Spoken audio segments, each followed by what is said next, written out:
Sa sining bulan sang Nobyembre, sa padayon nga pagdala sang programa sang Parish Cat, ang Haro Archdiocesan Commission on Catechesis and Catholic Education nagadala sa inyo sa mga basic teachings and catechesis sang pagtuluhan sang aton simbahan. Ang aton topiko sa sining ika-4 kag katapusan nga Domingo sang Nobyembre, tuhoy sa panahon sang Adviento. Ano bala ang Adviento? Sa sining 4 nga Domingo sang Adviento, aton tun-an mga kauturan ang kahulugan sang pagkari sang aton manluluwas.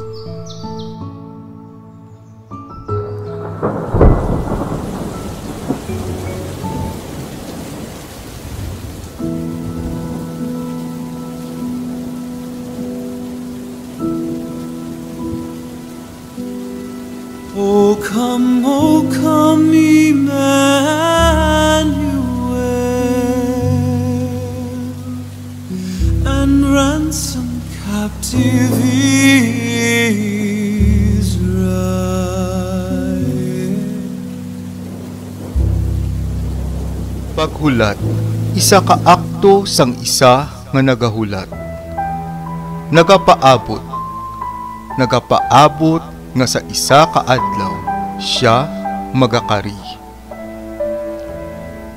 Ang Advent o kon Adbyento, isa ka panahon sang pagpaabot, sang paglaom kag pagkalangkag.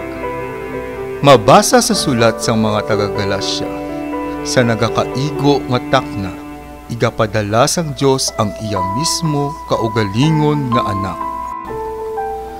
Ang Adbyento, takna sang simbahan nga nagahulat. Ini hindi lamang hilikoton, kundi pagpahanumdum sa aton sang importansya sang pagpaabot kag paghanda antes ang Pasko.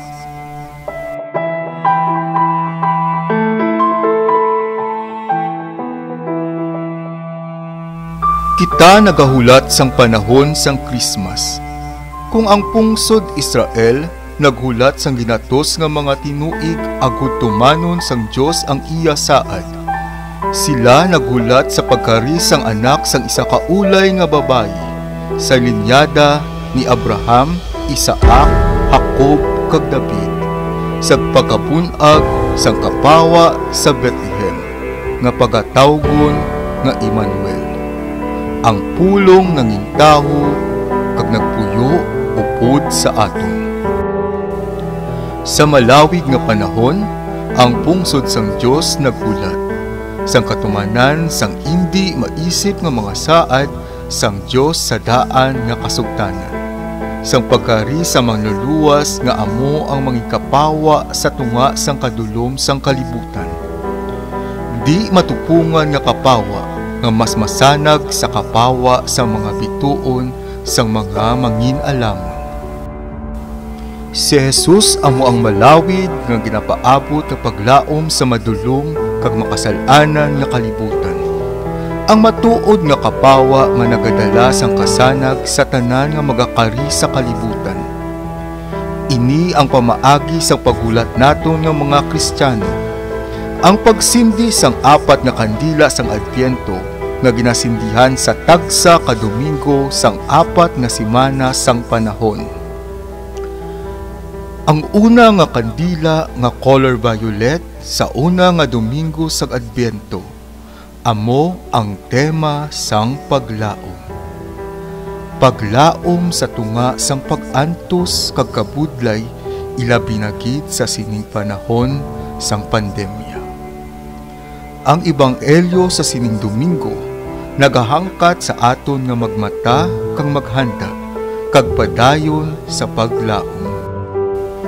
Ang ikaduwa nga kandila nga color violet sa ikaduwa nga Domingo sang Adbyento, amo ang tema sang paghigugma. Nga nagapahanumdum sa aton nga ginpili sang Dios nga mangintaho sa ngalan sang aton kaluwasan. aton mabatian sa Ebanghelyo sining Domingo ang panawagan ni Juan Bautista sa paghinulsol.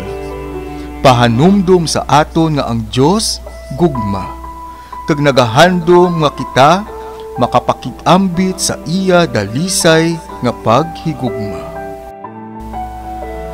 Ang ikatlo nga Domingo sang Adbyento ginatawag Gaudete Sunday. Ang aton ginasandihan nga kandila nga color rosa.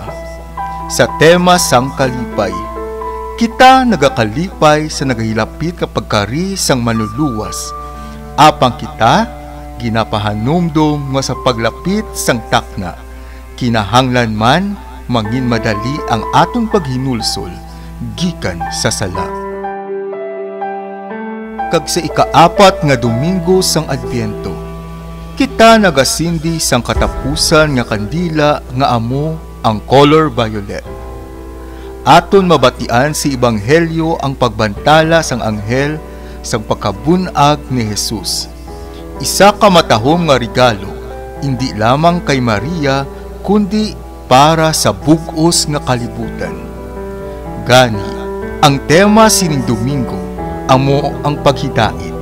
Paghidait sang tagipusoon, paghidait sang tanan.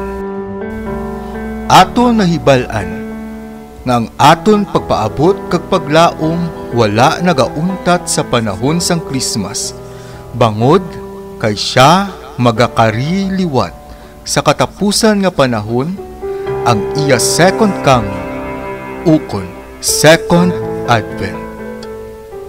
Gani sa aton pagpapag-on sang aton paglaom sang Paskwa, kita padayon nga nagahulat kag nagapangamuyo sa aton manluluwas nga magakari liwat. Ang Emmanuel, ang Dios nga kaupod naton.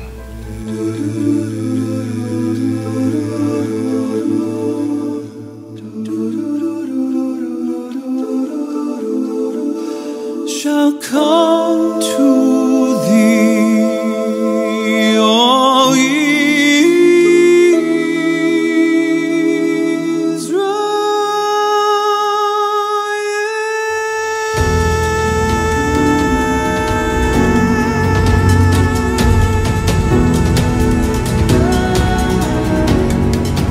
Kag ini ang aton tupiko sa katapusan nga Domingo sang Nobyembre, ang Adbyento.